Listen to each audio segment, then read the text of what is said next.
প্রত্যেকটা জায়গায় বিএনপিপন্থী এই আইনজীবীদেরকে বসিয়ে, বিএনপিপন্থী অ্যাডমিনিস্ট্রেশন, বিএনপিপন্থী ভিসি প্রভিসি বসিয়ে এই নির্বাচনকে বানচাল করার জন্য হীন কোনো চক্রান্ত নাই যা তারা লিপ্ত হয়নি।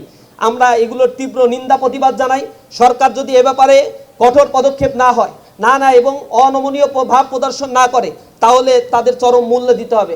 আপনারা মনে রাখবেন, জুলাই বিপ্লবে এই হাইকোর্টকে ব্যবহার করে কিন্তু কোটার পক্ষের রায় দেওয়া হয়েছিল যে কোটা বহাল থাকবে।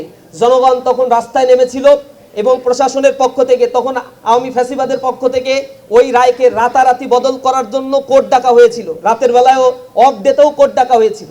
তার মানে সব কিছুই রাষ্ট্রের ইন্ধনে এগুলো পরিচালিত হয়। আজকে এই শিক্ষার্থীদের অধিকার হরণের জন্য আবারও একটা চক্রান্ত তারা মেতে উঠেছে এবং সেই চক্রান্তে কোর্টকে তারা ব্যবহার করেছে। একই রাস্তায় হাঁটছে যে রাস্তায় ফ্যাসিবাদ হেঁটেছিল। আমরা দেখতে পাচ্ছি বিএনপি, তার অঙ্গ সংগঠনগুলো এবং ছাত্র দল একই রাস্তায় হাঁটছে। আমরা এর তীব্র নিন্দা প্রতিবাদ জানাই। 2টার সময় এই হিয়ারিংয়ের শুনানির ফলাফল ঘোষণা হবে।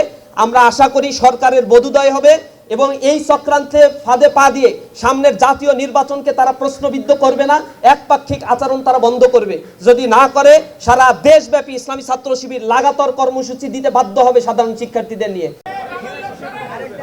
শাহজালাল বিজ্ঞান ও প্রযুক্তি বিশ্ববিদ্যালয় ছাত্র সংসদ নির্বাচনের 20 জানুয়ারি নির্ধারণ করা হয়েছে এবং সেই সাক্ষ্যকে আবারও পিছিয়ে দেওয়ার জন্য করেছি।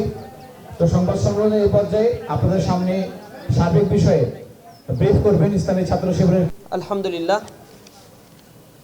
আলহামদুলিল্লাহ কাফা ওয়া সালামুন আলা ইবাদি।